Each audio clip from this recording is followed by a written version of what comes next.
It will be more than 100 years before all homes meet the new standards, Councilmember Mark Wallach wrote in a hotline post last week. We need to pick up the pace. Councilmember Matt Benjamin said he wants council members next year to consider requiring existing homes to eventually comply with the fire hardening rules. Benjamin added that he hopes the council will take up the idea at its 2026 retreat. Through all this great work, we have a big blind spot in our suite of plans and codes, he wrote in a recent hotline post. We have no plan for how to deal with the hundreds of homes and buildings that are a danger to themselves and a danger to the community as a whole. Welcome to Podcast 87. Welcome to the House Einstein podcast. This is Podcast 87. I am your host, Osman, with the House Einstein brokerage. And with me is Hamish Crabb. Hello, I'm Hamish Crabb with the House Einstein brokerage. If you are new to this podcast, first, thank you so much for joining us today. And if you'd like more information about what we do outside of the podcast, you can visit us at houseeinstein.com. If you are an existing client of the brokerage and you are looking for advice on what to do with your specific real estate situation, please reach out to your House Einstein agent. Otherwise, for everyone else, this podcast is entertainment. Please do not make any major life decisions on the basis of what you hear in this show because, well, it's entertainment and we're not liable or responsible for your bad decisions or your good decisions, and we certainly wouldn't want you making any other types of decisions on the basis of what you hear in this entertaining podcast. And thank you for attorneys for making us say that so that it's really clear on how this podcast is going to go. In this particular episode, we're going to be talking about a variety of topics, as always. We have certain segments that we talk about. The first one is the closing table, and we'll be talking about what a walkthrough is, what occurs during a final walkthrough before closing. And of course, we'll be referencing aspects of a contract that are very specific to the state of Colorado, but may also apply to where you are hearing this podcast, but not necessarily because real estate is regulated at the state level in the United States. We don't have national standards that are... Right. There's no national regulator. And then we'll touch base on some walkthrough stories and our tales from the trenches of things that went sideways.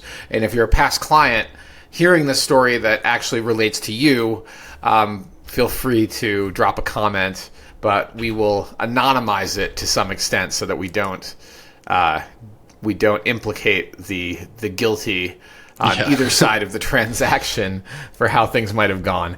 And then we're going to hit one of the core topics of the podcast, which is what's happening at the high end of the market. And it is truly an astounding time. I have not seen market conditions like this since at least 2006.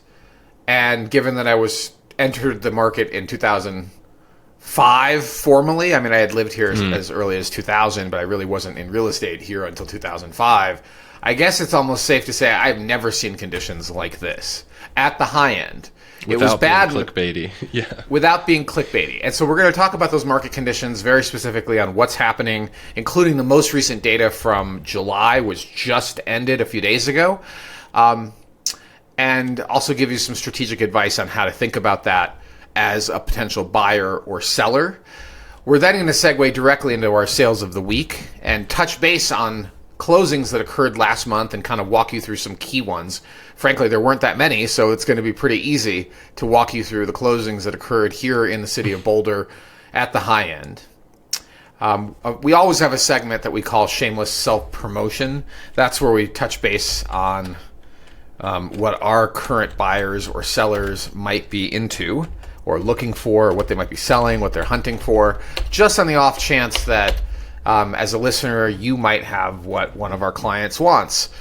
We'd love to do a deal with you if that's the case, and we'll give you a little rundown on at least one of our buyers and what they're hunting for. And then we talk about what's in the news, and in line with our discussion of fire hardening, we're going to be talking about some new rules that Boulder is considering extending to not just new construction and major remodels, but to existing homes. We're going to walk through what some of those rules are and why they might be such a challenge for Boulder to accomplish. And then the last thing we do with every podcast is hit our carve-outs, which are completely off topic most of the time. It's just whatever we happen to want to talk about. And hopefully that entertains you, because it's just what's top of mind for either Hamish or I. And we'll leave what those... Should we tell them now, Hamish, what we're talking about? Yeah, a little tease, just in case. Go ahead. Tease away. So if you are listening to this and you're like, oh, these topics are what I'm actually looking for, check the description. We've got time codes. You should be able to jump to exactly that topic. Osman, you'll be going to, or hiking, your first 14er in 5 years. So we're going to talk all about that. And then I am bitten by the PC upgrade bug. So I'm going to talk about CPUs and motherboards and BIOS updates and my journey with that. And I have a little show and tell as well. So that's our carve-outs. I'm glad that excites you, Hamish. It's certainly... Upgrading the PC is not, to me, it's like changing the oil in a car, or I don't know, it doesn't get that exciting. That's fun too. Yeah. fair this is, I'm very new to it, so we'll jump into it when the time comes. Otherwise, it's kind of a don't get me started. All right, well, there you have it. And I would like to add that the mission of the House Einstein brokerage is to help you make a smarter real estate decision. The House Einstein brokerage is currently the only sponsor of this podcast. We're not really looking for other sponsors, but as we continue to grow, it would not surprise me if we have someone reach out to us. In the past, when companies have tried to advertise on our other content channels, in particular the blog, which has existed in one form or another since 2005, the answer has almost always been no thank you. We don't take outside advertising because it's usually not in line with the ethos, with, if it's a company that does what we do in terms of education, in terms of values and ethics, we might consider it, but it certainly is not at the top of our priority list. We mostly do this podcast because it helps educate buyers and sellers. It helps people who are considering hiring a broker to hear what we sound like and how we think about real estate transactions here in Boulder. And our subscriptions continue to grow. We're super excited about that. We, in fact, just had a new client call. Hamish took that one from somebody who's a listener of the pod. And we deeply appreciate that. We take it very seriously, as we always do with all of our clients, but we deeply appreciate listeners turning into clients. So don't hesitate to reach out if you're thinking about buying or selling in Boulder or anywhere really on the Front Range and into the foothills of Colorado. And if you're in a market outside of Colorado, we might be able to connect you with one of our partners who share our ethics and values, who we believe would be a good fit for you as an agent. So don't hesitate to reach out if you're looking for someone to help you choose an agent, because it turns out that having done this as long as we have, it's actually, we can ask questions and cut through the BS that you might get if you're reaching out to any random agent that you found online. Like I actually really like interviewing agents because I learn a lot, and often I'm astounded at how people structure their business and what their past experience might be. So don't hesitate to reach out if you're looking for us to do that filtering for you. Okay. Should we get into it? Think so. I have an off topic, but for time, we're going to bench it. Okay. All right. I mean, if it's a quick off topic, Hamish, we could do it. AG1, are we taking them on as a sponsor or no? Hell no. Oh, hell no. It's I think we could chug the green goop on the video, Brilliant business model for the founder of AG1, who I understand is a criminal from New Zealand, but I don't know if that's entirely true or not. I heard that recently. But it's just another, vitamin drink that they charge insane amounts of money for. But because of how they structured the comp to the content creators, all the content creators pitch it because they get like 30% of the subscription of somebody who signs up for the product. That is nuts. Man. Great recurring revenue. And I think it's, the only thing I don't like is it's snake oil, right? It's not necessarily better than a vitamin pack you can pick up at.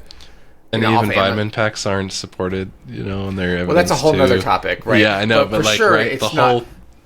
Yeah. And I'm going to say that knowing that I take my vitamin pack and love it and, all that anyway. I take my daily electrolytes and I take my creatine And Yep. sometimes I take magnesium. I think it seems to help me sleep better. But I'm not I'm trying on to sell you on collagen any since of you that. brought it up. Yeah. Yeah. Really, the product we would have would be called OP1, Osmond Parvez 1. I'll take that. That would be my AG1 equivalent. It's real close to opiate, so I was like, hold on, but Yeah. maybe it's Athletic just as Greens, good. right? Yeah. I guess it needs to have something besides me pitching it. Optimum Performance 1, OP1. Oh, that's good. It's got a good run. I like it. Yeah. I like it. All right, you heard it here first. Sign up. Yeah. Or not. This podcast is sponsored by House Einstein. We serve buyers and sellers in Colorado, focusing on Boulder, Denver, and several mountain resort towns, including Breckenridge and Winter Park. Our mission is simple: help you make a smarter real estate decision. You can learn more at houseeinstein.com or our YouTube channel, where you'll find videos on neighborhoods, specific listings, and much, much more.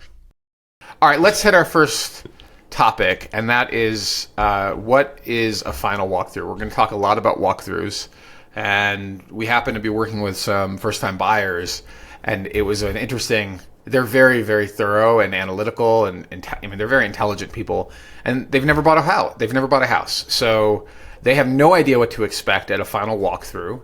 And having done hundreds of final walkthroughs, yeah, well, they're not countless, but they're hundreds. I can tell you they usually go pretty good. So, Hamish, maybe you should answer this question. What is a final walkthrough? Man, I was hoping to find out listening to the podcast, Osmond. To my understanding, the final walkthrough is essentially more of a formality than anything else, but it does provide opportunities for the buyer to spot things and inconsistencies in the home from when they first saw it and put it under contract. Essentially, if there were items that needed to be taken care of during inspection, and this is just my understanding of it, then buyers can use that walkthrough to verify, or if the sellers dragged the armoire that's been sitting there for 30 years out of the house and it left massive gouges in the floors, the buyer is able to then see that without closing on the home sight unseen from the first time they saw it on the showing. So it's a mix of a formality and then also kind of a cover your bases should have anything changed between going under contract and the showing to closing. That's my understanding. Well, okay, so you're right on many fronts, but let me clarify what you mean by formality, because I think it is a little nuance to that. So I think so. It is in the state of Colorado, if the buyers use the standard contract to buy and sell, it is their contractual right to have a walkthrough prior to closing to verify the condition of the property, and if there are any inclusions that are supposed to be there, they can verify the inclusions are there. If there was work that was negotiated to be done by the seller as part of an inspection resolution, they can verify that the work is done. And there's a funny movie with, the Tom Hanks one? Richard Pryor. It's called Moving. And they buy a house without an agent, and they meet with the seller when they're doing the showing, and during the entire showing with the seller is joking, "Oh, don't get too attached. We're taking that with us," and laughing, right? And they laugh about that with doorknobs and light fixtures because Richard Pryor's like, "That's a cool light fixture," and they're like, "Oh, don't get attached. We're taking it with us." Yeah. and even with the pool, they're like, "Don't get attached. We're taking it with us," laughing. Yeah. So Richard Pryor agrees to buy the house, and the whole movie is about the process of moving itself.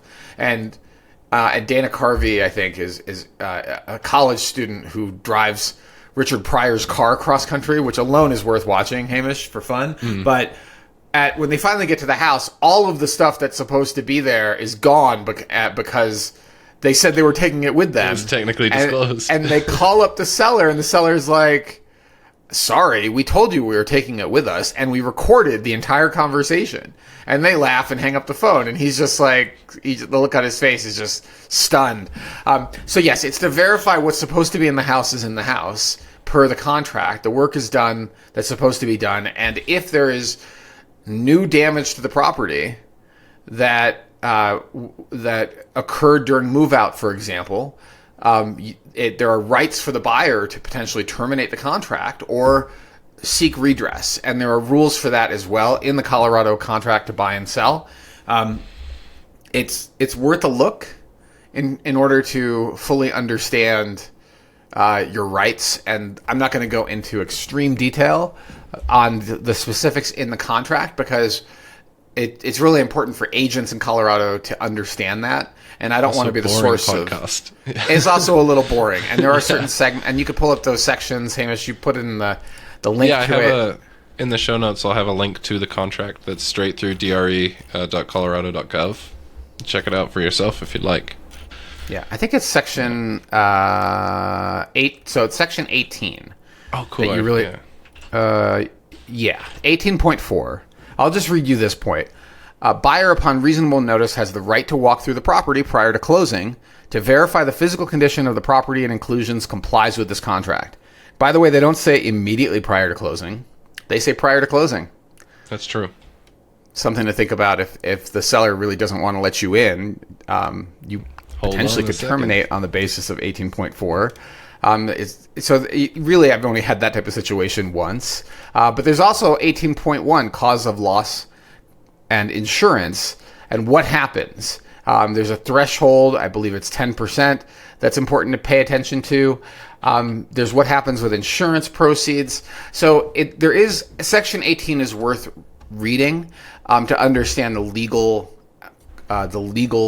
language. The ins and outs, right? The ins and outs of the legal language. Let's talk about what in practice happens. In practice, walkthroughs are usually scheduled either immediately prior to closing or the day before closing.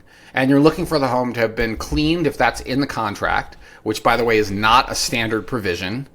If you want the house cleaned, your agent needs to write it into the contract. If you want... I was going to say, if you want to go even more in depth, you got to specify professionally cleaned and go even more in depth on specific areas that you want cleaned. And or clean to a professional standard could also be language you choose to use, so the seller can do it themselves.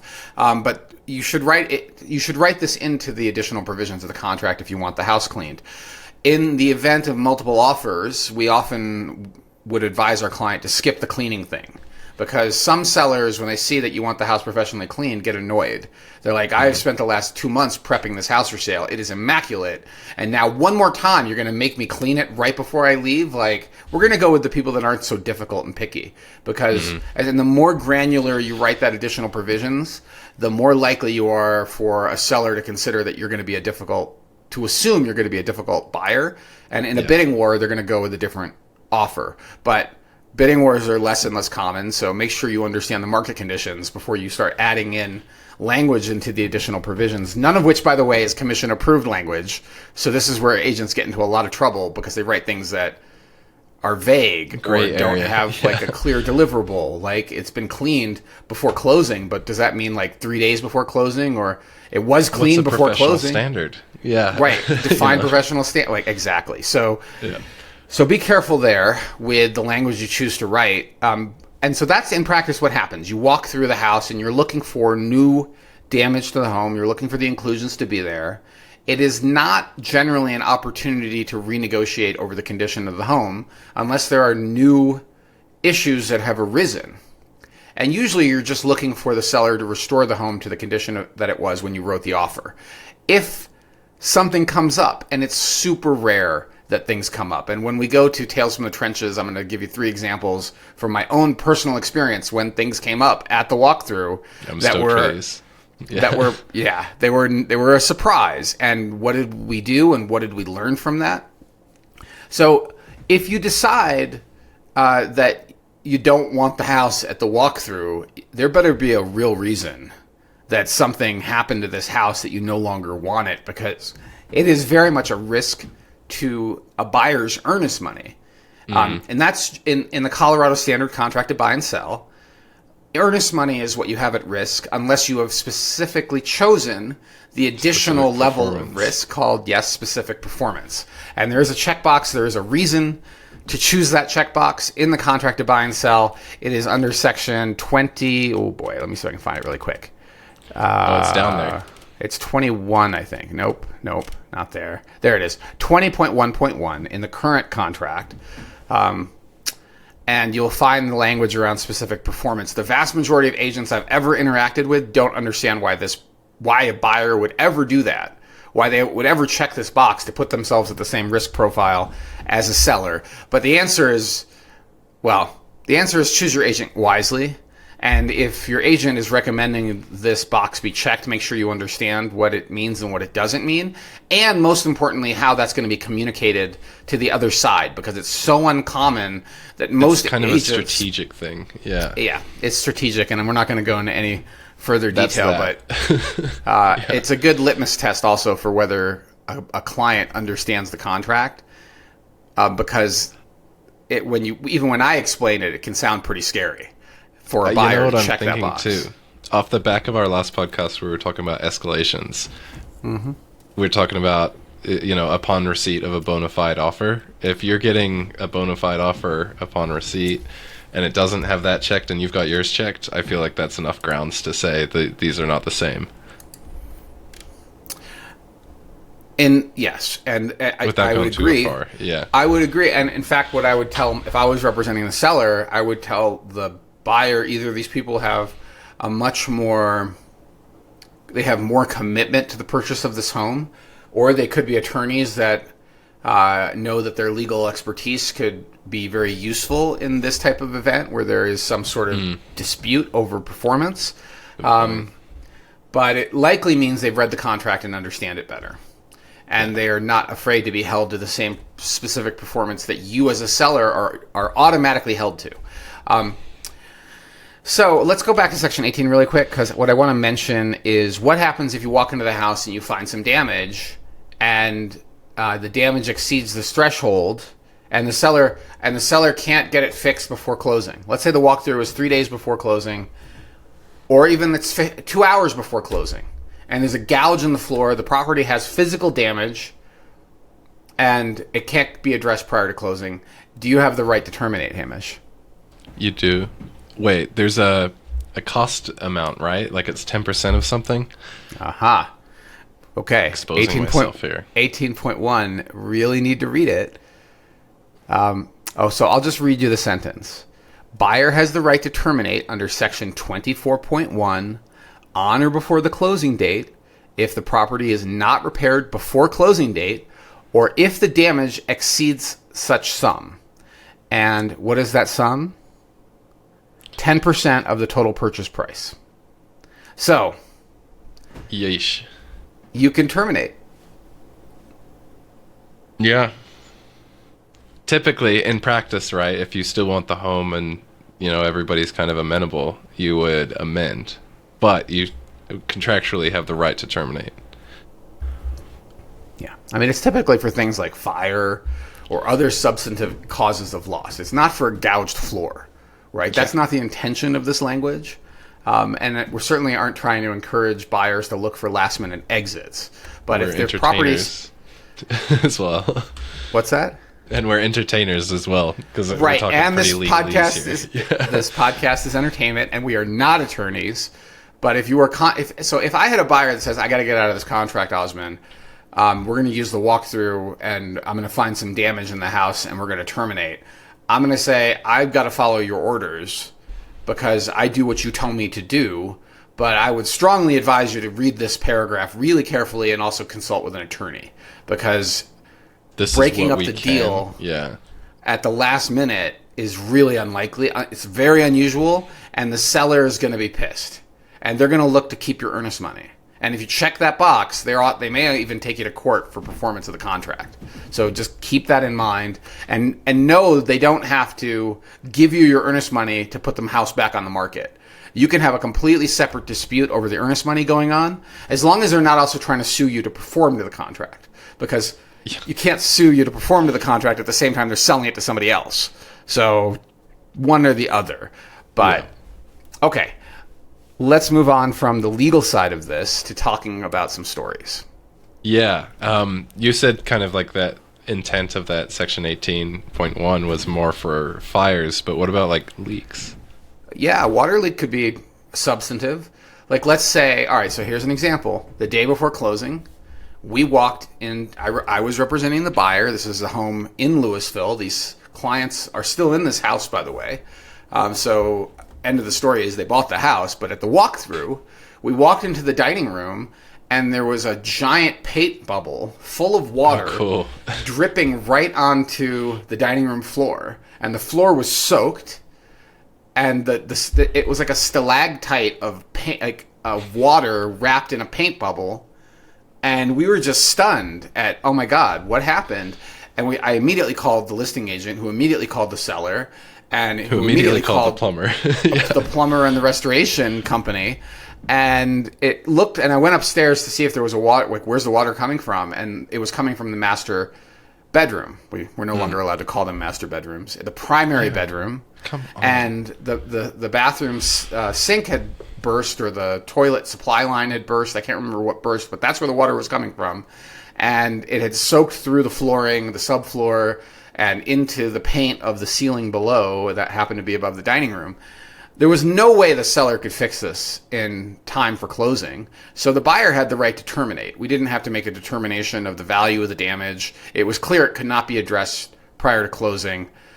However, my buyer still wanted the house, and the seller still wanted to sell the house, so we agreed on a timeline. And we gave them like 2 weeks or 3 weeks. We extended the contract. We amended the contract with a new closing date. We put in a series of dates to what needs to be done by when. We specified licensed and insured contractors. We may have even required that the buyer approve the contractors. Because what we don't want to have happen is the sellers choosing the cheapest people they can find to do this work. So if you're going to get work done by a seller, and this is a whole other topic, we do recommend that you have some say over who they're choosing.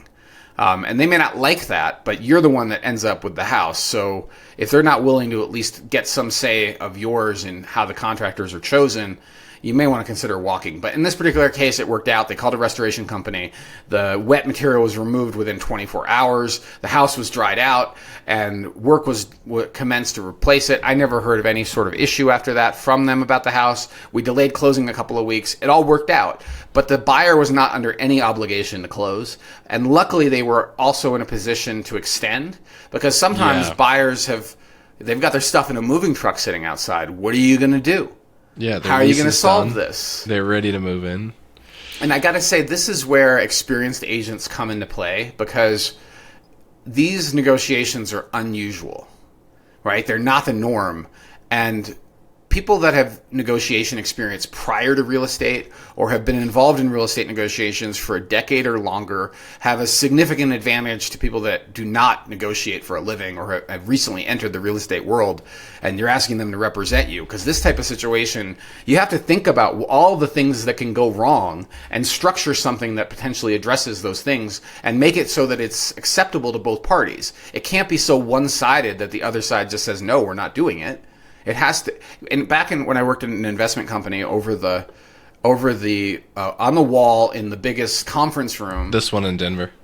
The one in Denver. There was not that it matters, but not that it matters. There was a big quote on the wall, and the quote said, "If the deal doesn't work for everyone, no deal."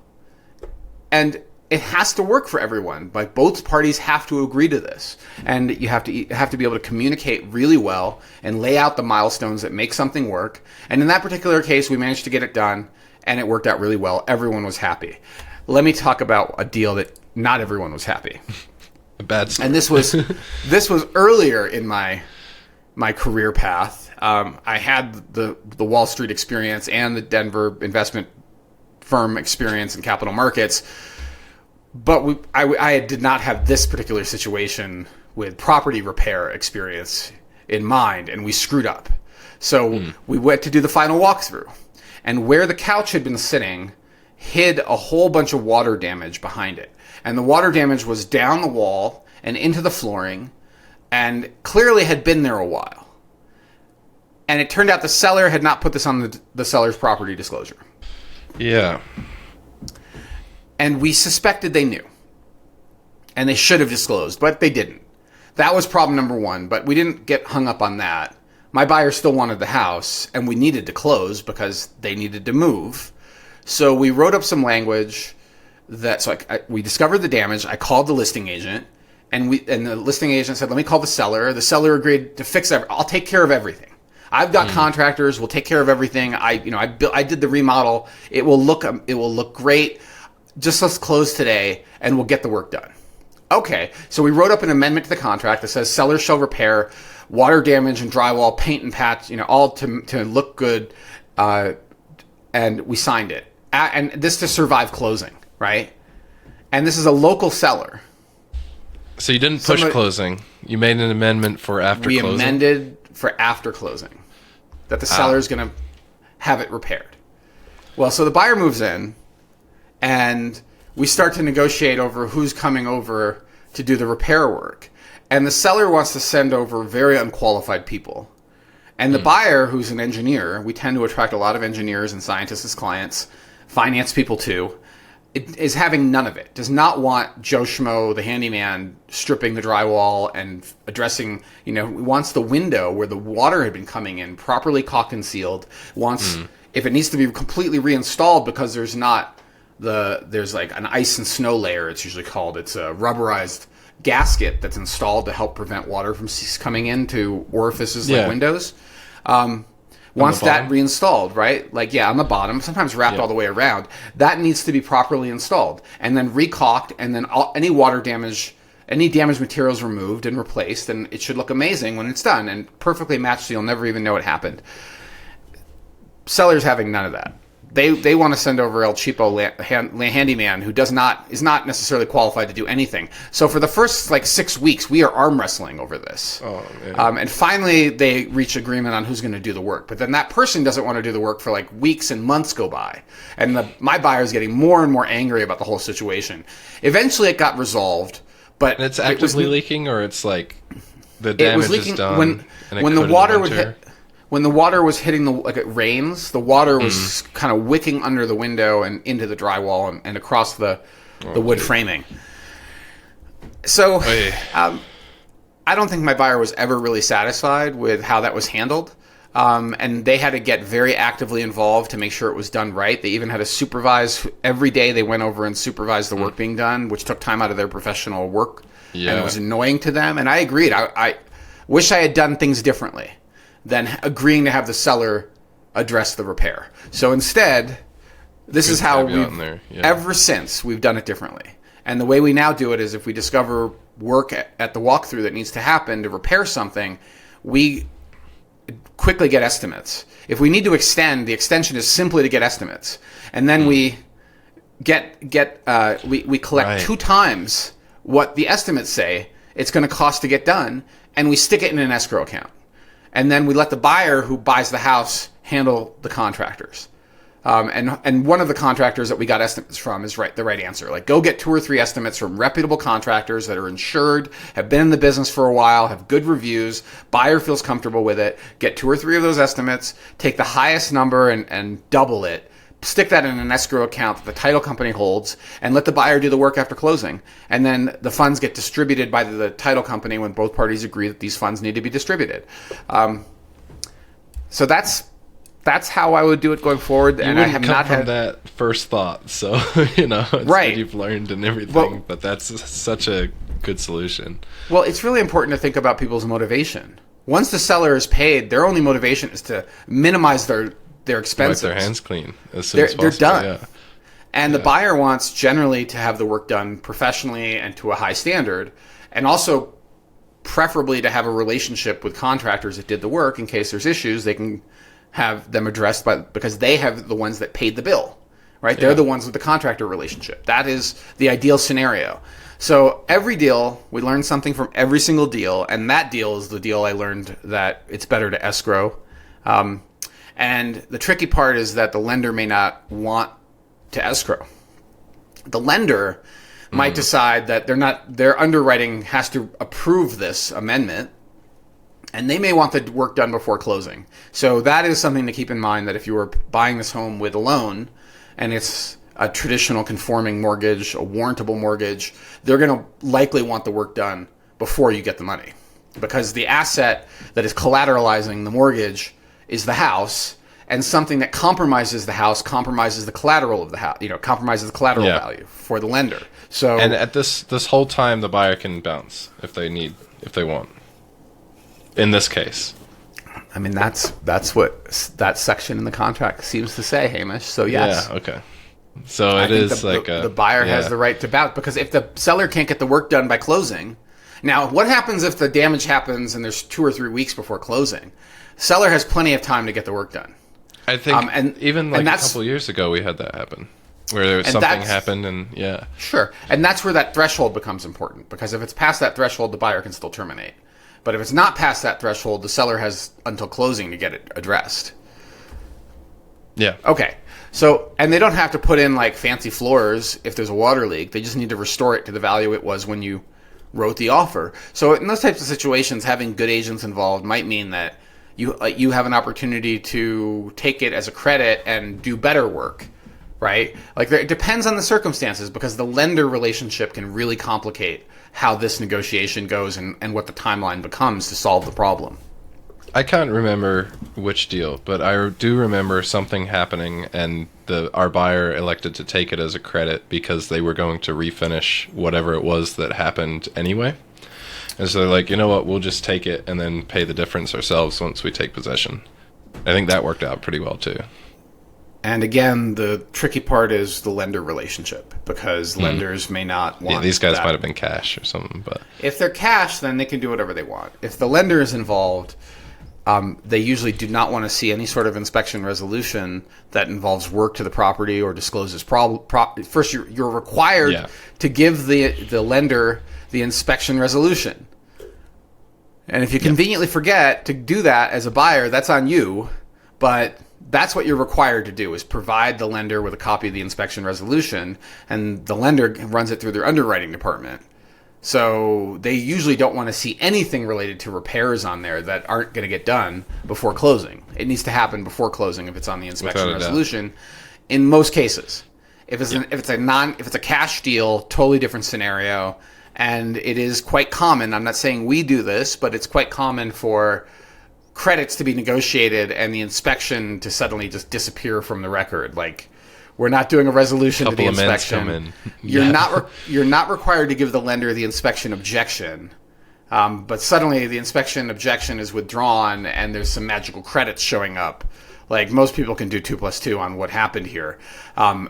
We're not saying we do that or encouraging anyone else to do that, but that is something that does quite frequently happen.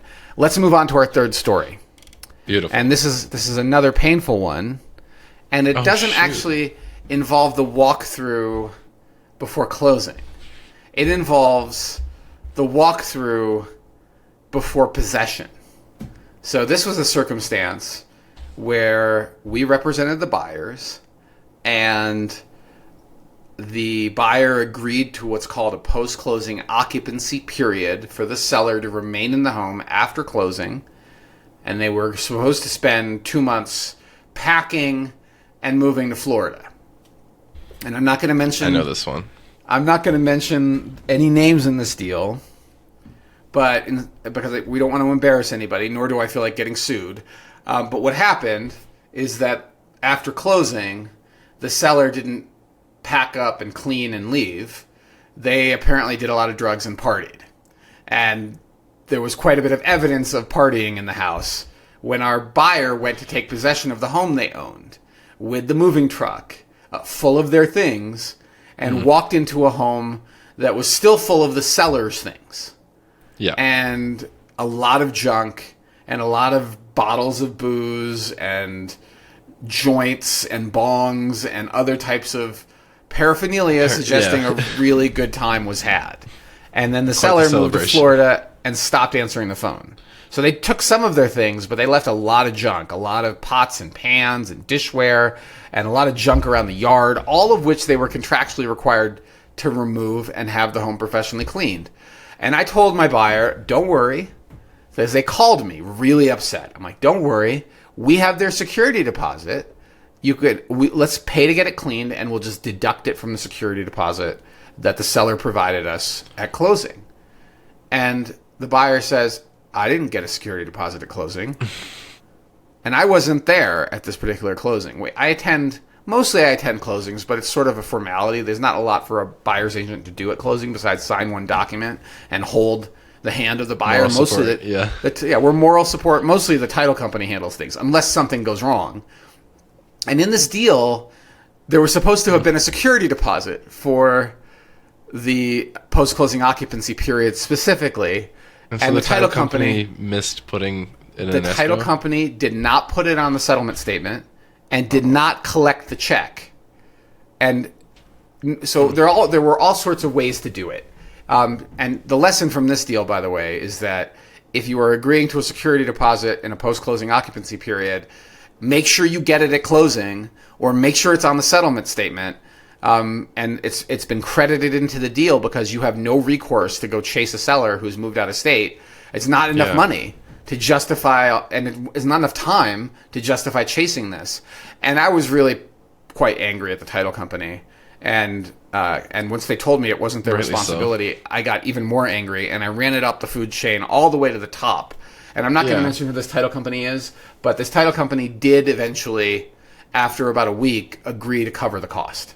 And in between that time, my client's getting angrier and angrier, and I told him, I'm writing a check. I'm mailing it today.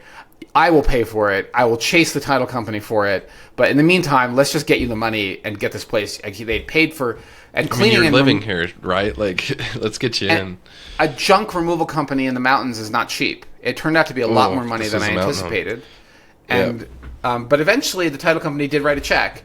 And my client had not actually cashed our check, although he had received it, and he just ripped it up and took the money from the title company to cover the actual incurred costs for what was mistaken. But the biggest lesson there, right, this was a walkthrough disaster. And the lesson isn't how to conduct a walkthrough. The lesson is get the security deposit in a post-closing occupancy period.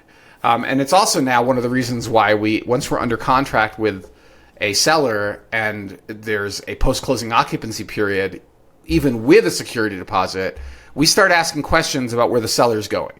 Have they found a home? What's their game plan? And we are looking for a plan.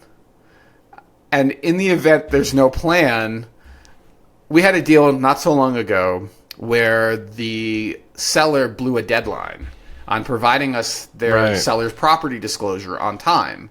It was supposed to be there on Friday. It didn't show up. And on Monday, we negotiated a $20,000 concession from the seller to be credited into an escrow account from the listing agent's commission held and to be used to pay for an eviction or any related costs if the seller didn't leave when they were supposed to leave. And it was kind of a funny negotiation because the listing agent, who we really like, was very confident his seller is going to leave. I know this person. I totally trust them, Osman. They're absolutely going to leave when they say they're going to leave. I believe it with no concern at all about this. I'm like, great. Well, then you wouldn't mind putting your commission into an escrow account until the day they move out. It's only a couple weeks. And he's like, okay. Like, there's a pause, but you kind of cornered yourself in how confident you are. Yeah. Yeah, and she did. The seller did move out in time, and he did get his commission, but his commission was delayed a couple of weeks because of his confidence in the sellers, and also because of this scary story of a seller that trashed the house, or what happens if the seller doesn't move out. And I don't actually. We're not an expert in evictions. Theoretically, it may not even legally qualify for an eviction, but there's still going to be a legal process. It's not going to happen immediately. Like, unless you're hiring, like, the mob to go break legs, how are you getting this person out of the house, right? The cops are going to say it's a civil matter. We're not, like, if you need the cops... judge has to order it, right? And then the sheriff has to come, and it's like... I imagine it follows a normal... It probably follows a normal eviction, which could take weeks, maybe months, depending on the jurisdiction and the police availability. You're moving trucks outside. Yeah. Right. What's happening during this whole time period? You're not living where you thought you were living, so who's paying for your housing? Like, what a disaster. Anyway, I would suggest taking walkthroughs seriously, and in the vast majority of cases, they are a formality. With a post-closing occupancy period, you may want to think about a realistic security deposit and also practicing the soft skill of checking in with the seller on their planning. And if you're a seller, don't go screwing around with your delivery deadlines. Like, your seller's property. Party during your PCOA. Well, that guy had a great time, and then did. Lessons learned from deals and walkthroughs, and those are ways to think about it if you are buying or selling a home here in Colorado. Yeah, and Osman, chime in here, but we're not doing this to like increase distrust between buyers and sellers. At least from the showings that I've been on and things that I've seen, there's more than enough of that.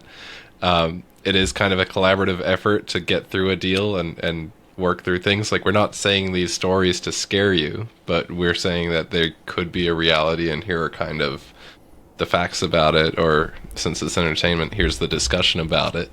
But I don't. We're not trying to fan a flame of distrust between buyers and sellers here. And I just wanted to say it because I've seen a lot of distrust lately, and you should be guarded. But you should be cautious, and you should think about things, and also think about what you're signaling to the other side, and also think about the agents involved, because our reputations also become on the line. I guess I'll share a fourth tale from the trench that just popped in my head. And in this particular deal, at the walkthrough, the seller was supposed to have replaced the igniter on the stove, or on the stovetop, or on the oven. I can't remember which. No. This is well before your time. And the listing agent was Patrick Dolan. And I'm mentioning his name because I'm going to say something really positive about Patrick. Our client was the buyer, and we get to the house, we're in the walkthrough, and it turns out the seller didn't do the work. And so I call Patrick, I'm like, it doesn't look like the seller did the work, the stove is still not working. And he's like, really? That's weird. And he calls his client, and his client's like, oh, I forgot, I've been busy moving. And this is actually, I'm going to add one more piece to this, okay? Because this is now, the memory's coming back. Seller was actually in the house. During the walkthrough. During the walkthrough, and they had not fully moved out. And this is the day before closing. And they hadn't done the work they said they were going to do. And meanwhile, what's happening is they're moving, right? Like, they've got moving trucks, and they've got people, and things are moving. And I go over to the seller, and I'm like, how's it going? Do you think you're going to be out tonight? And I'll never forget what the guy says. He goes, what is this, your first rodeo? Yeah, I'll be out tonight. And I don't know. So he was from out east, right? Yeah, probably. I'm fucking moving here. I'm moving here. What do you look? Don't you see us fucking moving? And I'm like, all right, this is not good. And the good news is they did get out, but the igniter, the parts in the stove were not replaced, and it was not working. And I called Patrick, and Patrick called his client, and then he called me back, and he said, they will absolutely pay to fix it. No problem. Let's go ahead to closing. You have my word.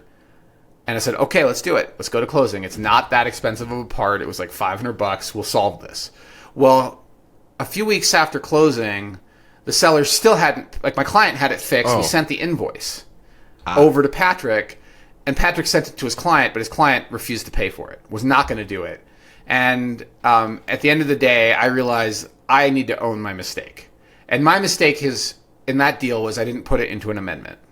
I did not make it contractual. I did not double what the actual estimate of the cost was and stick it in an escrow account. And that's what we should have done. And so I called Patrick and explained the situation, and he agreed that we should. You told me he about paid this. for half of it, and I paid for half guys of split it. it. We agreed to split the cost, and it was annoying and an expensive lesson for me. Less so for Patrick. He's been around maybe 2 decades longer than me and has a good. He does fine. But it was a lesson I now remember, because that anytime there is something like that, solve it before closing and escrow for the money. Get it in writing. And get it in writing, and also work with really good, reputable agents, because Patrick also stepped up and paid for half of it. And I think most agents would say, look, it's not my fault. It's my client that did it. The deal's closed. Tough luck. I didn't do it. I didn't promise you I'd replace the whatever the thing is. And Patrick took ownership over that. And I did too. We both wrote a check, and we paid for that. So I think that the way to think about real estate is like any other business, that there's a learning curve, and that learning curve does not stop after 15 or 20 years in the industry. Like, you learn new things all the time, and you can't predict what's going to happen, right? Like, you don't know if the walkthrough is going to be nuts. Good negotiation skills are vital. We prefer to work with clients that are ethical, have integrity and principles, but occasionally we get people that choose us to represent them that aren't those people, in which case we still do our best to encourage our clients to behave in line with the contract and do the right thing. But at the end of the day, it's their decisions. We are not the decision makers. We are the advisors, and we are the ones that guide people through real estate transactions. I mean, we're paid for that role quite well. And contractually obligated to do that as well. And contractually obligated to act in our clients' best interests at all times. And sometimes own our mistakes and write a check. And that is more about relationships with counterparties. It's about owning mistakes. And it's also why I know if I've got Patrick on the other end of a deal, the deal's going to go pretty well, because every deal has gone well. In 20 years of doing negotiations and working on deals with him, he's somebody who is a person of their word. And his word wasn't, Osman, I'll pay for it if my seller doesn't. His word was, my seller will pay for it. But it turned out the seller lied, in which case, what do you do at this point? Yeah. And we solved it. So I will always remember that story and that experience with him as a very positive one. Yeah, that's awesome. Good bonus story, Oz. Bonus story. Now, let's talk about market conditions. So last week, if you were on the pod, you heard me read some statistics around the very high availability of upper-end homes in Boulder. And it was so astounding and had gotten worse from the previous time I had looked at the upper end of the market that I almost didn't believe it, that it had gotten that bad. So this week I went back and looked at it again and confirmed that it's that bad out there. So if you are looking at the market segment at 3 million plus in Boulder County or in the city of Boulder, you're going to find that less than 5% of the inventory. Strike that. Let me just give you the exact numbers. It's not let me get clear and make sure it's accurate. Okay, Hamish. Okay. Only 5.3% of the single-family houses in Boulder County above 3 million are currently under contract. So 5% means 95% of the homes are available to buy above 3 million. And that means 95% of the sellers above 3 million are sitting there going, "Where's my offer, agent?" Like, Watching why the is 5% go under contract? why are we not getting showings? Why are we not going under contract? Weeks are turning into months. And in the city, it's not better, it's worse. Only 3.2% of homes above 3 million, single-family detached dwellings above 3 million, are under contract, which means 96.8% of homes are available to purchase at that price point. That is, roughly 95 to 97% of listings are available. That is astonishingly bad. And so bad for sellers. Well, I mean, look, that bad for sellers means great for buyers, because now buyers have even more leverage than they had before to negotiate a better deal. And one of the things I went and looked at as part of this in the city, I was curious sort of what happened. And I pulled down all of the sales from January through June. So this is really a half-year analysis within the city for $3 million plus properties. And for the first half of the year, there were 42 sales, which actually isn't bad. That's far better than 2024, when there were only 28 sales in the first half. But it really fell apart in June. So January had 3 sales, February had 8, March had 11, April had 9, May had 8, and then June we only had 3. And July we had more. And what I'd like to talk about in the next segment, which is lessons from sales of the week, we're going to walk through all of the closings in July, as well as actually one sale in August, because it just snuck into August 1st, and I feel like it's worth talking about. So we're going to get to each of those individual sales and talk about those deals. There's so few of them that we might as well just talk about all of the high-end sales. And really the question for you as a buyer is, should you catch a falling knife? Clearly, with this much inventory and this few buyers, there's a lot of downward pressure on prices. We are seeing some people. Right. It's supply and demand determines price. That is the market. but we're seeing some people pay list for new listings, and we're also seeing some people negotiate massive discounts. And we're in I love negotiation. I think it's a cultural thing. I grew up with negotiation. I saw my mom try to negotiate, discounts at the grocery store line with the checkout person. I love negotiation from this kind of this cultural perspective. I think it's great. It's also a real value add for you as a client to have a negotiator represent you. Like, this is something you're paying for. You can say, don't negotiate. In fact, frequently I have clients tell me, don't negotiate that aggressively. I really want the house. Don't screw up the deal. I'm like, okay, we're not going to screw up the deal. Then your decision on what to do. This is what I advise. We've what had would you the like me flip to do? too. Yeah, where we're like, do you want this house, or are we making them bleed? Right. Is our goal to get the house, or are we just trying to make them? Are we just trying to punish them for some emotional payoff? And it's totally fine. I just want to put our cards on the table for what you would like me to do, and we'll give you advice on how we think you should handle this negotiation. And then you tell us how you would like us to do it, because in George Bush speak, you are the decider. We are not the ones making the decisions. We are the ones executing your strategy and your decisions. But we do advise, and you can take that advice, or you can decide that's not the right advice. You want to do it this way. We'll follow your orders, because that's our job.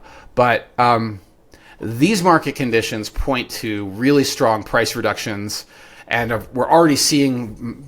So we've seen for the last 12 months very strong price reductions at the high end, and we're seeing even more now. And the most recent closings really point to that. Not all of them, but most of them do. So we're going to get to that in our next segment. And just with really this quick question, on that one, yeah. Should you catch a falling knife? So we're going to go through like the sales, and then kind of is this knife worth being caught, or how are we? Well, so this is a phrase, Hamish, that comes from Wall Street. Mm-hmm. Okay, which is where the price is obviously dropping. If you grab prices it, are it dropping. continues to drop. Yeah. If it keeps dropping, have you tried to catch a falling knife? Right. It's really funny. It's a great like visualization. The market had some interesting movements, and the stock market had some interesting movements. And I'm looking at it in bed, and I put in some trade orders on the basis of this. And I looked at Leah, and I'm like, and I said, I think what we just are experiencing right now could be a dead cat bounce. And she looked at me, and she's like, what is a dead cat bounce? And I'm like, oh my God, you don't know what a dead cat bounce is. Do you know, Hamish, do you know what a dead cat bounce is? You're going to have to tell me. I swear it's on the tip of my tongue. But when we first started working together, I was like, this fuzzy thing for microphones called a dead cat. And you looked at me real weird, because I wonder if you went dead cat bounce. And I was like, this is a dead cat. Yeah. Maybe. I knew it was called a dead cat for the microphone too. But the dead cat bounce is basically the idea that even a dead cat will bounce if it's falling from high enough. So if it's having this really fast, deep fall, even a dead cat, when it hits, will bounce. And it's gross, but that's, Wall Street. No, it's great. It's, hard truth. Yeah. So, today the stock market's up like 0.5% last I look, and that could be a dead cat bounce. Although, it's a whole other topic. I'm no longer a stock analyst. I just like the lingo. So yeah, should you catch a falling knife if prices continue to fall? My general advice on that, Hamish, is that you should treat this as an opportunity to have great first benefit to you as a buyer is you have great selection. And in the past, you didn't. Leverage was on the seller side, and this is an extremely strong buyer's market. Enjoy the fact you can walk away if the deal is not good enough, and be way more selective than you would have been, because you have so many options at this price point. Totally different world at other price points and locations. Let me be clear about that. We've been burned. I've got a file full of bidding wars for one particular client. So it's still their price point and where their location is totally a different universe. But generally speaking, above $3 million, anywhere in Boulder, you have leverage as a buyer. And as a seller, you should be extremely careful in how you market your home in terms of the preparations it needs, in terms of the agent you choose, in terms of how you intend to handle the negotiation over price, over how long it might be on the market, and how carefully you're tracking the competition. Because it seems to be a market it's moving even more aggressively downward, and So the question for you as a buyer is, should you buy this house now or should you wait to the fall when you could get an even better deal? And the reality is that markets historically tend to drop very slowly and then correct very quickly. So you're gambling on timing when it comes to real estate transactions in a way that could benefit you in terms of better selection or could penalize you if the market churns very quickly. So keep that in mind if you're out there shopping. And at any price point, frankly, you should always be ready to walk away from a negotiation if the deal doesn't work. You know what question I get that kind of trips me up from time to time is like, prices are clearly dropping. These guys are cutting their price, you know. At what point do we want to buy, right? What point should we catch that knife? And then there's always the back of the mind of, I bet you there's another buyer eyeballing this exact same house, and you don't know what is it, like a stop loss? There's, you know, something that hits a target price and then immediately it's snapped up in stocks, right? Since we're talking about it. You don't know what that other buyer's stop limit? I don't remember the name, but you don't know what their price point is, right? So there's kind of almost ties into like the opportunity cost. Well, I think you're confusing a couple of things, like stop loss orders, and stop limits, and other types of stock executions are triggered by market movements. Like you put in the order, and the market creates that activity.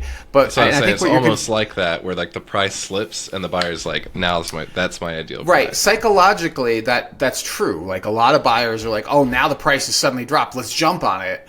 But they could have offered low a week ago and probably been at that same price point. And now they're trying to negotiate off this new psychological floor for the seller, and it doesn't work as well. So, I mean, one of the things you may want to consider is offering low on a home that's been on the market a long time and has not had a price drop. Or has not had a recent price drop, because they may be getting ready to do one. And you preempted the competition, because when you drop it, it does renew interest among a larger pool of people. And that could create competition that reduces your potential negotiation leverage. So let's go through these sales of the week, Hamish, because if we stay here, we're never getting past it. And I've got a 14er to go climb. So our first sale we're going to breeze through really fast because we talked about it in the last pod. I don't think we spent that much time talking about the deal negotiation, but we talked about the house because it happens to be in the city of Boulder, and the one right next door is in Boulder County. So this is on 5th Street. Location is 1025 5th. It closed for 5.9 after a total of 49 days before it got an offer, 80 days on market, and originally had been listed at 6.2. So they had not cut the price, and then 49 days later, they found their buyer. So it was listed at the end of April, went under contract in mid-June, and closed about 30 days after going under contract. So normal timeline, and naturally, of course, it's oh no, it's not a cash. I was going to say it's a cash deal. It's not a cash deal, but they negotiated about $300,000 below the list price, which is roughly a 5% negotiated discount. Not a huge discount to list, but because of the rarity of this property, 3.5 acres perched right below Flagstaff, and a pretty generous size home at 3,300 square feet, it's something that is, the location itself is so rare that it seems like they priced it right. I just, between us chickens, as one of my former colleagues would say, it's fun. It seems a little bit steep to me.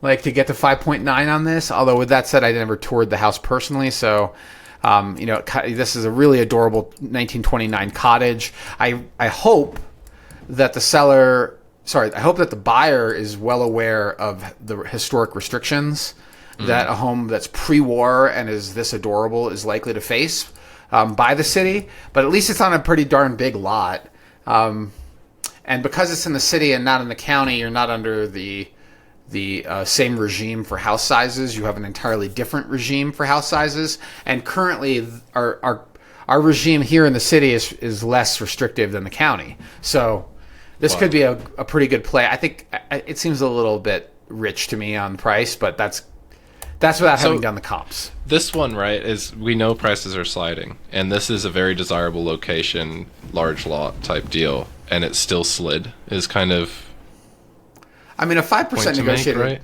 5% negotiated discount is is pretty typical. Pretty for this within price range. point. Okay. Yeah. So for more mid and entry level properties that go under contract within the first 60 days, you usually see a 1 to 3% negotiated discount during the peak season, and higher end homes tend to have bigger discounts. There's something from a marketing perspective. The price itself is part of the marketing, right? Yeah, it signals the luxury of it.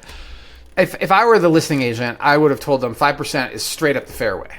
Maybe they got a 7% offer or 10% below list, and they negotiated it to 5. And if I represented the buyer, I would tell them, "Are you sure that you really want to this matches your? Have you heard the noise on Flagstaff from the motorcycles? Yes, it's 3.5 acres and it's super private, but let's make sure we hang out on this property on a Saturday and listen for the street bikes that are racing up and down." Or sometimes even late at night, they've been racing unmuffled motorcycles up and down Flagstaff. Are you sure? It looks super private, but because of the way that policing has evolved, cops aren't really doing much about those loud motorists that are racing up and down the mountainside. Those motorcycles are so slippery. Yeah. I mean, I ride motorcycles. I love motorcycles, but all of mine have stock mufflers, okay? And I'm not running up and down on a crotch rocket on Flagstaff. So that would be my concern. At $5.9 million, you could be paying a premium for a location that's starting to annoy you after a while. And you may be facing some restrictions that you didn't know about for what you can do with this property if you were not properly advised on historic home limitations. Okay, next one. 2828 4th Street. So this particular listing is in Newlands, and it closed on July 16th, 4,400 square feet. I think we talked about this one as well when it closed, the week after it closed. So larger than typical for Newlands on a 9,000 square foot lot, which is larger than typical as well. 5 bedrooms, 6 baths. But let's talk about what happened with the price. So this home had originally been listed at 5.3 at the end of May. And it went under contract about 3 weeks after hitting the market, and it sold for a $300,000 discount. So in this case, 5.6%. Yeah, about according a little to over 5%. Yeah. Yep. So another negotiated discount that is, in my mind, sort of straight up the fairway. Cash deal. I think they probably could have gotten a little more of a negotiated discount, but you're looking at a newer home and a very functional home in terms of its layout, its size, its 2-car attached garage, its premium location in Newlands, and a premium location that doesn't have a lot of homes like it. So very nicely played. The home itself was built in 2015. Which is after compatible development, so it almost certainly is maxing out the lot size or close to it. A very nicely designed newer home, by the way. Look at the photos inside. It's turnkey. It's pretty. We did talk about this one also already on the pod. So both of these homes, these first two that we talked about that closed last month, illustrate what I would consider to be a normal negotiated discount, whether it deserved it or not. I mean, I kind of feel like the one on Geneva Park, the one in below Flagstaff, arguably may not have deserved it. I mean, I don't want to beat up the person who bought it, but I'm having a hard time mentally getting to 5.9 on that. I'm not having a hard time getting to that in Newlands. There's plenty of support for a home that large, that nice, that new in this premium location, and there's no street bikes racing up and down Newlands. It's just a bunch of 20-year-olds on Surrons that are terrorizing all of Boulder, but they're electric and they're quiet. So terrorize Seen away. some Facebook posts on some neighborhood groups about those. Yeah, it seems to be lots of wheeling happening all over the place. I saw one. I witnessed in Superior, and there was a dude wheeling on the bridge between that crosses US 36 the whole way across the bridge. You know that that diamond, that that's weird dangerous diverging diamond interchange. Of course, it's so dangerous, Hamish. But the guy's just wheeling the whole way across the bridge, and I just watched him go by, and I'm like, oh, to be that young and dumb. But good on him. And almost certainly as a boy, right? I'm just going to be up front. This is very cisgendered thinking, but I'm just going to say it. Girls are usually not that dumb. Usually. The order of dumbness in your early 20s is 3-1 or 4-1 on the boy side for dirt bikes and wheelies. Come on. It's almost certain. And crossing a bridge. Yeah, this is why women live longer than men type stereotype, totally. right? Totally. Yeah. All right. So 1107 Juniper Avenue is our next sale. And this one is interesting because I have it in our documents twice because I had to go look at the old one. So it sold on July 18th for 3.58. Oh, that's right, this one. Yeah. And it's a little close to Broadway, but it faces south. And it's in a location that is full of super premium houses. So it's a really nice location. It's a larger than typical lot, almost 18,000 square feet. The home is from the 50s, but clearly had been remodeled. And it's pretty turnkey. I mean, I look at the photos, contemporary, but, reasonable. There's nothing embarrassing in terms of the overall condition of the property. And the deal itself is fascinating because it's in here twice because it's had a long listing history. It was originally listed in March 2024 at 4.8. And that agent, whose name I won't mention, had it until it was pulled off the market at the end of July. And then the listing expired at the end of August. And that was 2024. Midway through that listing period, they cut the price to 4.6, 4.58 really. So that's $220,000 discount in June, but the home still didn't sell. And they fired their first agent and hired another agent in October. And it was brought to market October 16th at 4.3. So agent number 2 says, no, it's not worth 4.6, it's worth 4.3. And that property sat on the market in February, so all winter through Thanksgiving and into the winter and into February, right before Valentine's Day. The seller agreed to cut the price from 4.3 to 4. And then nothing happened, and they withdrew it on March 4th. And that same day, they reactivated it at just below 4, 3.955. Yeah. It sat on the market all the way through spring and into June. And in June, it went under contract. Somebody offered low. And here we are again at that 300 below list. 300 below list is where they eventually negotiated an acceptable price. So to get to 3.7, so the list price at the time was 3.955. It sold at 3.69, so roughly 3.7. They obviously offered a lot lower than that to get to 3.7. So you're looking at a really substantial discount. Hamish, you could do the math. Well, from 4.8, my napkin math says about 25% reduction from the first list price to what it sold for. Okay, so it sold for 3.58 on July 18th. I guess I'm going to check your math. You're asking about from discount from original list? Yeah, from 4.8. Original list was from 4.8. You're looking at 25.4% is what I got. Yeah. Is that what you got? Yeah. Yep, 416 repeating. Yeah. Yeah. 25% negotiated discount from the original list price, but let's talk about from the last list because that's also really relevant. 3.58 over 3.69 minus 1, so roughly 3% below the last list price. Long listing journey. We're talking about a 25% slide from where they thought it would sell almost a year ago, and the house itself wasn't a bad house, and it's in a great location. I think it's well bought, frankly, by the buyer and whoever represented them. They got a pretty good deal on this house, with the caveat of the traffic noise. 5,000 square foot house, classic layout, 4 bedrooms on the upper, 6 bathrooms, 3-car attached garage, and original construction 1950, but clearly updated. So I would say this is, the seller had a long, painful year, and then, even then took $100,000 off to get this deal done. Yeah. Were there additional disclosed concessions?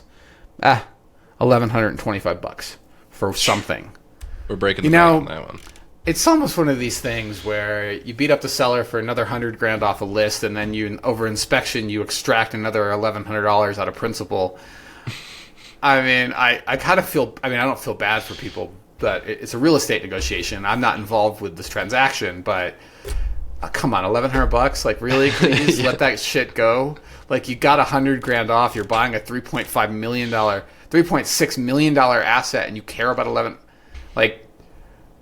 It's just I would just want some goodwill from these people, because you may need to call them on a plumbing leak and wonder what happened, and they may just hang up the phone on you because you tortured them for another $1,100. Yeah. Okay. Yeah. Let's move on to our next one, and this is maybe more of a happy story. So I mean, first of all, for every sad story, there might be a really happy buyer on the other end, right? Like there's not always keep that in mind. And we often represent more buyers than sellers, I want to add.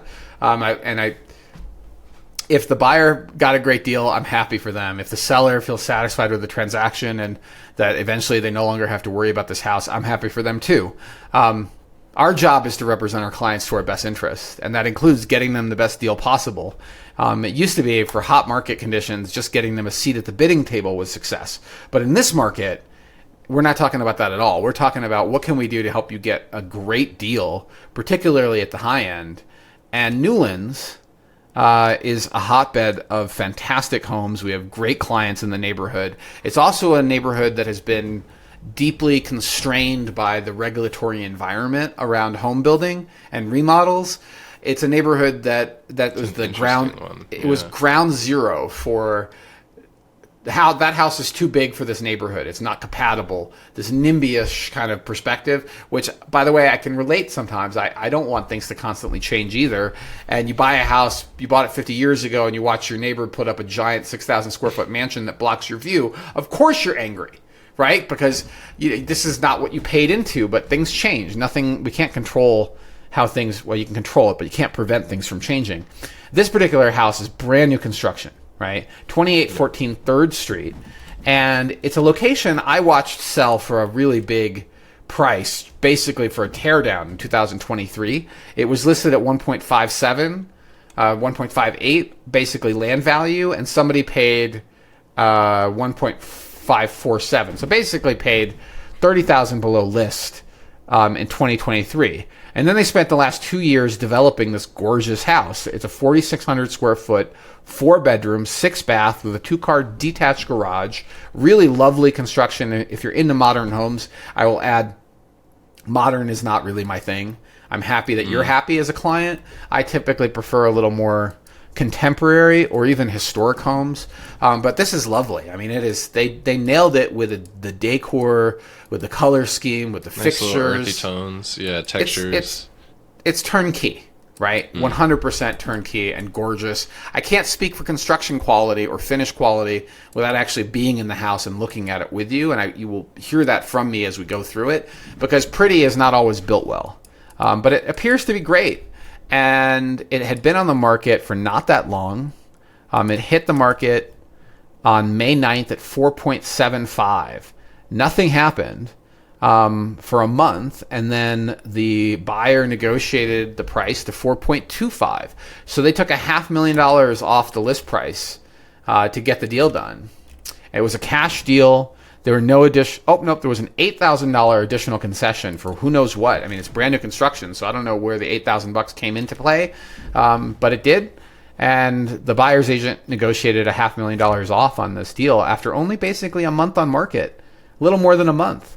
So, often what happens when you try to negotiate with a flipper is that, or in this case, a spec home developer, it's not even a flipper, they will posit or they will position it that they're really not motivated. They're really not moving fast, right? Like they don't need to sell. No rush. Yeah.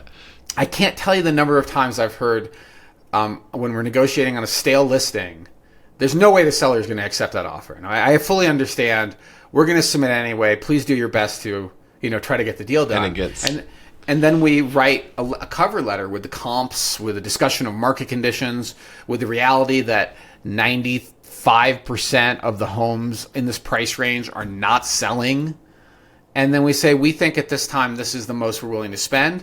And of course, it's not 4.25, it might be 4, which would be 750 below, or maybe even below that, 3.75. And then you come back, of course they say no, they reject the offer, but you've anchored them to a lower price. You come back in a week or two and you offer again, slightly higher, and now they're anchored to that earlier number. They've been thinking about it for 2 weeks. You're much more likely to get a big negotiated discount, and that's what happened here.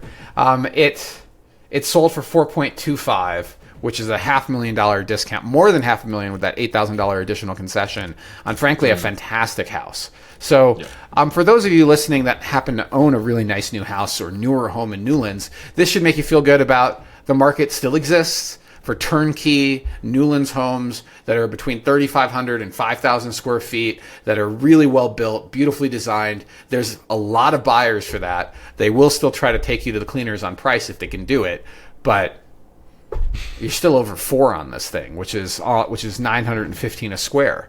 Very nice, and a great house. So that's this deal. And then we have our very last one of the series in our sales of the week. Hamish, did you have anything to add? I feel like I'm... No, you're good. I'm kind of looking at time, but I think we're making it. Oh, nope, you're right. We have two. We have one. We have two more to go. You're right. You're Third right. in Kalmia, right? I stand corrected. The next one is 700 Linden Avenue, and I'm sneaking this one in because it's above 3 and it just closed on August 1st. Larger than typical house at 5244 square feet, 3-car attached garage. Larger than typical lot. We're talking about a 3/4 acre lot almost. Linden is a bit of a busy street, and you're on the wrong side of Linden.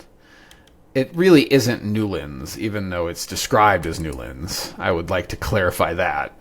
I mean, once you're past Iris, you're really not Newlands anymore. Right? Juniper and Kalmia are their own thing.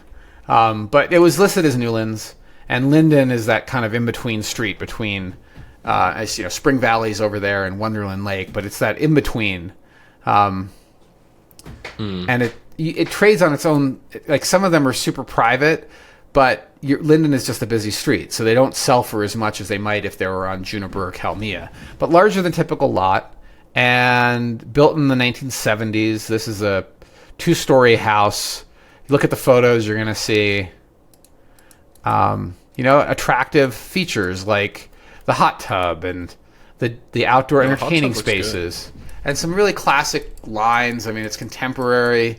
It's a very attractive home in a great location. Hop on a bike, you're downtown in minutes. It's a cool house. There's no doubt about it. It's an attractive property, but it was listed at 4. That was the last list price, and it sold at 3.7. So you can do the math on that. 3.7 over 4, minus 1. So a 7.5% discount. And that was from the last list. Originally, they had it listed at 4.95. And that was last May. Sorry, a year ago last May. So originally listed in 2024 in May at 4.95. By the end of that summer, they had cut the price to 4.6. By February, it was down to 4.5. And then on April 18th, the day before my birthday, they cut the price to 4, a $500,000 slice on the list price. And at that point, somebody jumped on it and negotiated the deal. Listing history is interesting because the listing actually expired while it was under contract, but it did eventually sell for 3.7. So despite cutting the price $500,000, the buyer successfully negotiated another $200,000 off of the list price, and that's because the seller must have been motivated. It was probably a painful experience to think you were collecting 4.9 in 2024, only to watch prices slide and a gradual, painful price decrease, 2 big slashes to the price, almost $500,000 a shot, and then the buyer takes you for another 200 to get you to 3.7. Yeah, I mean, I don't know what else to say. If I was advising the buyer, I would be mostly worried about the traffic noise on Linden and the flood risk. Because there was a spot on Linden during 2013's big flood event that basically washed out the road. And it was like a river running through here. And I'm pretty sure it was close to this spot. There was even a very unfortunate tragedy here where I believe it was a young woman who was killed, and maybe even 2 people that were killed by that flood from the 2013. It was a river crossing. And if I look at the flood risk on this one, it's listed as minimal risk. But I would be looking at 2 things: the topography and the noise issue on Linden because of how fast traffic tries to haul up and down that street. But still great spot. I mean, it's the access to Pine Brook. That's why you get all the traffic. Yeah, that is a busy road, though, for what it's worth. And personally, I don't really like the look of the house from an exterior standpoint. I think the interior is stunning, but the outside, that siding choice, that color, it feels a little outdated to me. Yeah, fair enough. I mean, if it's kind of, I would agree. It's not exactly the most exciting of houses. I think I would rather have the next one, 1575 Kalmia, very similar price point. Definitely. Originally listed in February of this year at 3.9. About 2 weeks after listing, almost 3 weeks after listing, they cut it to 3.65. And then at the end of March, they pulled it. They relisted it a few days later at 3.5. And then at the end of June, so nothing happened all summer, they cut the price. They withdrew it again. So this is called refreshing the listing. Although it's possible they fired their agent. I'm not going to double check that right now because it was off the market for 2 weeks between June 10th and June 25th. So unclear what happened during that time period, but they came back at 3.25 and it went under contract pretty much immediately and sold at 3.25. So although it looks like it sold at full list, keep in mind their expectations were closer to 4 million or at 3.9 at the beginning of the year. Now, what is this house? So I love this spot. It's a spot that we call Melody, and that's because of Melody Park is just to the north. And it's a spot that we've seen quite a bit of activity in recent years of complete new construction or extensive remodels. And this particular house looks like it was completely brand new in 2002, so it's 23 years old, but still shows really well. I'm not crazy about black paint. I think it's kind of dumb, to be honest, but it looks cool. Good conversation starter. The photos, Hamish, as our expert in-house photographer, don't they look a little dark? That's what I was thinking. I get the artsy intent behind them and everything, but they are a little dim and just not really exciting. Yeah, it's like the color grade was intentionally muted. I mean, I like that interior there are no lights on, right? We've learned that just the does a accent. good that Case by case on that one. Yeah. True, that's right, exactly. But in some cases it makes a lot of sense to not have the lights on, but it's almost like they're underexposed a little bit and muted. And then for the exterior shots, they've got some mostly glowy. For the really dark bathroom, they lit up the bathroom glow lights, but everywhere else it's just the exterior shots that are glowy, and no fake skyline. So kudos to respect on that. Hold on, let me go back to the first photo. And they're stunning photos too. Like they're well composed and everything. I just personally, maybe I would have lifted the highlights a little bit more or something, but they just do lack that slight little bit of punch. Is that a real fire or a fake fire in the fire pit? Man, who's to say? I think it's real. I can see through it and see that fireplace is chucking. Yeah, I can see the edges and stuff on it. Right? I think it's real, but who knows? It's gotten so good you can't quite tell. But those are at least this is clearly professional photography, although we don't agree with the aesthetic. And thank you for not using fake skies. Yeah, and it's totally fake fire. At least my analysis, because the flames are in the exact same position in two different photos. Oh, all right. That's the giveaway. Yeah, that's the giveaway. At least my theory. All right, I like it. I don't see the other photo with the fire. I only see the one photo. There's one in the kitchen looking back. Timing-wise, yeah. So it's kind of funny. We kind of nerd out on this stuff because we love photography and storytelling, and also telling the story of a house is really important. And people that are detail oriented when it comes to the design aesthetic are going to notice stuff. And it may be that they notice this home because it looks so different in its photography than the standard photos that have all been so blown out. This is kind of, I don't know, subtle. Maybe a little more sophisticated. Earthy. I'm saying earthy for the tones, but it is grounded. But if you're going to do that, right, if you're going to choose a design aesthetic for your photography, it should not be an accident that it looks like this, right? It should have been intentional. And this isn't, this is clearly not an accident, at least to me, right? What do you think? No, it was very intentional. I guess the question is, did the seller know that this was the plan? Hey, by the way, we're going to make your house look moody and very cozy. Yeah, we're going to make your house look dark and depressed. I wouldn't say cozy, but moody. Yeah. Did we already talk about the deal? How the deal played out? I don't remember. Oh my gosh. Am I getting that old? I can't remember what I said 2 minutes ago. All right, well, I'll just say it again. I'll just say it again. Quick. It hit the market at 3.9. They withdrew it after a month. They brought it back, refreshing it. We did talk about it. Yeah, we talked about it at 3.5. Okay, and they refreshed it again. And refreshing it, I'll take refresh listings over fake sunsets all day long. And there is some logic to refreshing it, particularly if you use new photography, a new look. They may capture different angles along with a new price. So, okay. So that is our sales of the week. Yeah. Got through fairly quick. 20 minutes? No, 30 minutes. Pretty decent. 30 minutes. And I'm supposed to be in the car in 30 minutes, Hamish, driving. So yeah, we same. need to... I got a meeting in 30 minutes.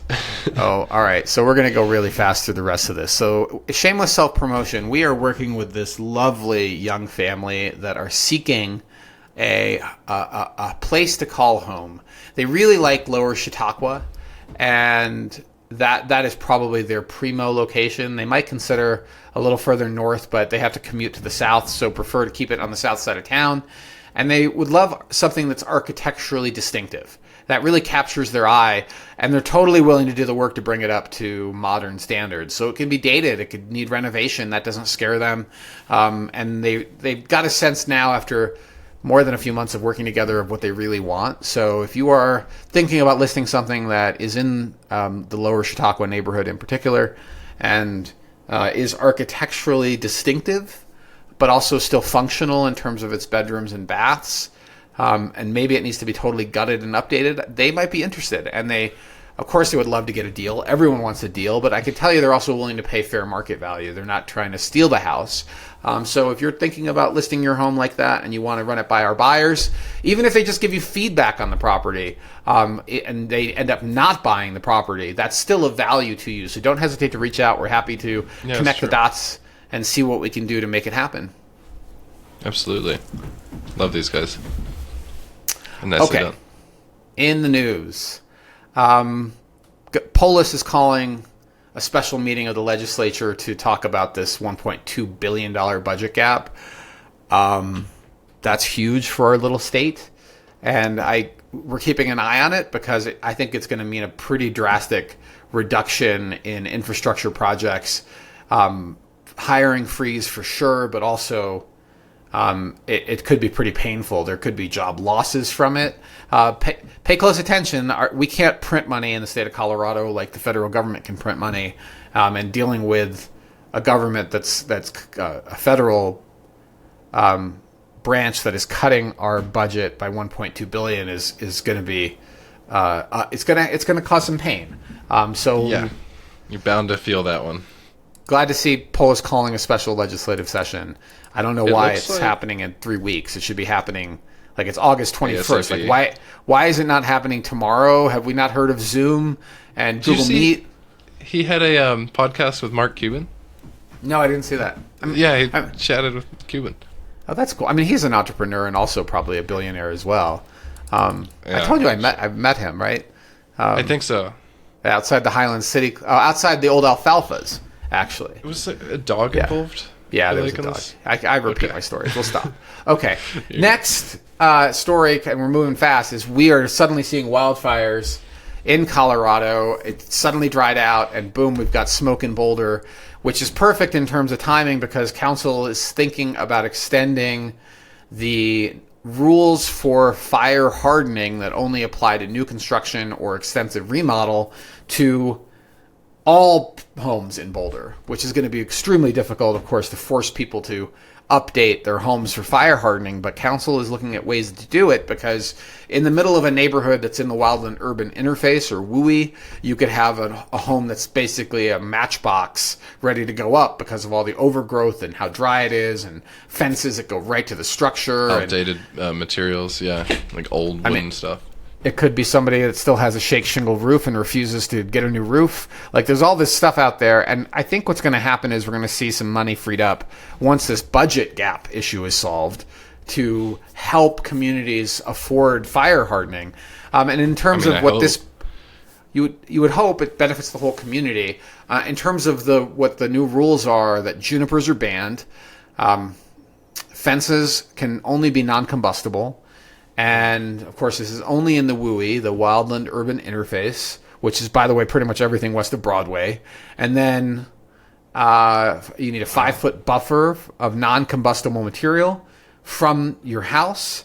And I mean, pretty much all new construction is going to look like this anyway, but it's getting the old stuff to look like this that's going to be the big challenge, especially during a time period of tighter budgets. I haven't, kind of off the back of this, I haven't seen the video yet, but Stuart Hicks is a YouTuber who makes kind of videos on architecture and stuff, and he did one on a fire-hardened home in California that survived those fires.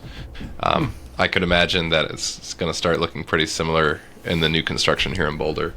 Well, I shared an article with you this morning. I don't know if you saw it, Hamish. Yeah, I saw that. And thank you for getting past the paywall on that, too. Well, it was a client who sent it to us, so I sent it to you in a way that you could see it. Yeah. And so if you have a subscription to the Financial Times or want to check out this article, it's worth taking a look at. It was just published like 2 weeks ago, and they focus on Boulder and a home that survived the fire because of the fire hardening. They also talk about wildfire partners. So it's not just a simple case of homes just get more expensive to insure. Some homes are losing their insurance because they're not hardening. And hardening your home and putting in fire mitigation systems. I just saw an ad for one on social media. Amazing. It must be listening to me. It may be beneficial to you more so than, say, like a solar system that may not have the payback period, what we just found out that we were hoping. Yeah, for my case. And I think, Hamish, that's probably good for the news. Let's hit carve-outs, and you should launch first. All right. I like the way you blended that, too. So if you are curious on where the smoke's coming from, maybe not a direct answer, but there's an app and a web browser website, Watch Duty. You can see active fires. There's the latest updates and containment and evacuation information if it's getting close. So check that out. Carveout in my paw, and after driving an hour to Parker last night and getting home at 10, I have a processor. This is a Ryzen 9 5950X CPU, and it is probably about 2 or 3 years old now at this rate, so it's kind of getting on there. I have I think it's a Ryzen 7 5800X. The whole deal is, you might recall that I picked up a new camera, and while proxies are awesome, they're a little bit of bloat. They're a little bit larger, more file sizes and everything to edit off of. I also have I like tech quite a bit, and so I like to have the latest and greatest, and working in a space that utilizes it is the best excuse to spend money on it. And so all these things wrapped together, I also tinker. And so I picked up this pre-built computer. It came with some really great, call it like fundamental hardware. And over time I've been upgrading things like the RAM, mostly the RAM. But I'm at a point now, and it turns out, Osman, when you're at 4 sticks and 128 gigs of RAM, the CPU that you're using very much matters, and you start to see a lot of like degradation in performance and things. And so like numbers in this case, higher the better. I got 3600 megahertz or mega transfer RAM, and the current configuration that I have now, I can only run it at 333 megahertz. A better CPU, in theory, it should be able to handle the RAM a little bit better. It's a whole web of things, but I've never replaced a CPU before. Kind of excited to play with it. Thermal paste gets here.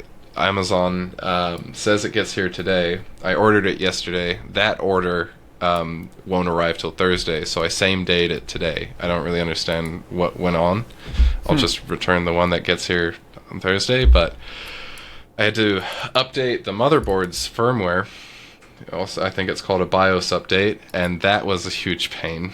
I lost access to like 3 hard drives, and then found out that the update removed certain hard drive ports and moved them to this spot, and it's been a whole thing.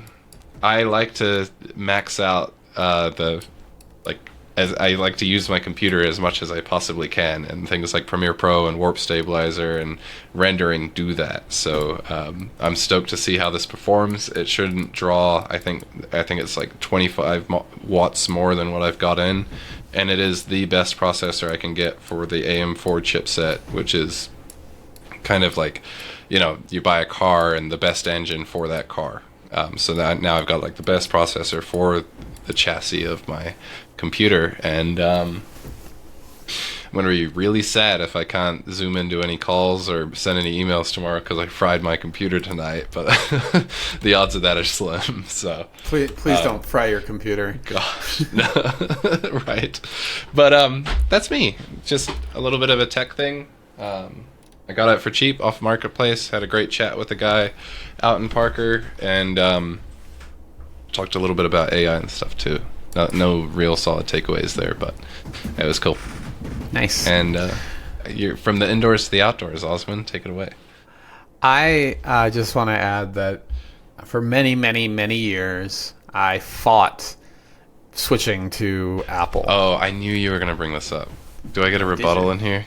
Do you get a rebuttal? I thought Yeah. you just gave your, glowing Oh, I mean, it's happiness. clearly not apples to apples. I'm tinkering on this. If you were to pay for 128 gigs of RAM on your system, it'd be $5,000 more versus True. RAM being True. like $200 on It's a very good point. This is From an a upgradable cost-effectiveness- platform. Yeah, and I don't have an upgradable platform, but everything works, which has just been so nice.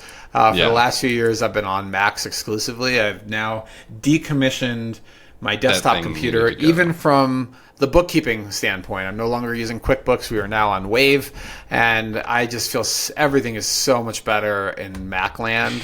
That I have fewer errors in Adobe Premiere. It crashes less often. So Yeah. anyway, I Dude. hear you. There's a price, and it's not an upgradable platform. But if you can afford the price, it may be worth it to you to consider the freedom of frustration of not having things constantly need something. I just fixed the crashing issue on Premiere yesterday. And it was like hitting a holy grail. And it was RAM timings and all this stuff. And like, I don't understand it that well. I was like, hey, AI, here's my specs. Tell me what to do. And it fixed it. And then it was like, freaking AI, it was like, hey, this processor is going to be really good for you and your RAM. I was like, well, shit. Maybe it will be. And so now that the curtain's pulled back. But yeah. AI to the All right. rescue. All right. Yeah. I love Mac shit though. I think it's crisp. Their new architecture and chips are insane. Like nothing but respect for it at this point. Yeah. Okay, I'll jump into my my Carveout, and it's all about 14ers. So I had a bet going with my ex that I would get them all done by the time I was 50, and it's not going to happen. I'm now 50, but I am on my 13th or 14th 14er. I've gotten so busy that it's very hard for me to find time, particularly during Keeping peak. it top of mind too. Well, peak 14er season coincides very well with peak real estate season. So clients come first, and there's lots of things to do locally that don't involve climbing above 13,000 feet. But it's so fun, 14ers. They're so engaging, and I miss it. And my body's in really good shape after a lot of training, so I'm ready for more 14ers. And even though this is a difficult time, I'm headed to a wedding. I've got travel coming up. I really want to squeeze in a 14er this year, and if I don't do it now, I'm afraid that it won't be possible, and I'll blow the window. So luckily, I use Google for all my checklists for all sorts of things, including 14ers and other types of trips. And I whipped out my checklist from the last 14er I did 5 years ago, which was Elbert. If you search online, you'll actually find my little video for Elbert from 5 years ago, which maybe you'll enjoy. Hamish, you could put it in the notes if you want. It's fine. I'll do that. It features my friend Ned, and it's only like a 5-minute video, but it was really a fun one. And I'm now looking through my checklist because in 30 minutes I'm supposed to be in the car driving. We'll see if this happens, and by the time you hear this podcast, you likely will be. I should be home. And so I usually camp out at the trailhead. I find it way better for my breathing, and my body adjusts a little bit That's overnight. a good point, yeah. So I've got the car set up with a bed in it, and I've got my you're doing checklist. that. Dude, that's so exciting. And this checklist, I mean, I'm not going to go through the whole thing, but it covers clothing, it covers medicine and first aid, it covers other equipment like headlamps and hiking poles and a jet boil, and of course TP and shovel, and of course water, and a Leatherman. Like, I've got a whole checklist of stuff. Starlink? I am going to bring Starlink, and I did just upgrade to the Mini because it's much smaller and works easier off a 12 volt. Cool. I don't need a separate battery for it.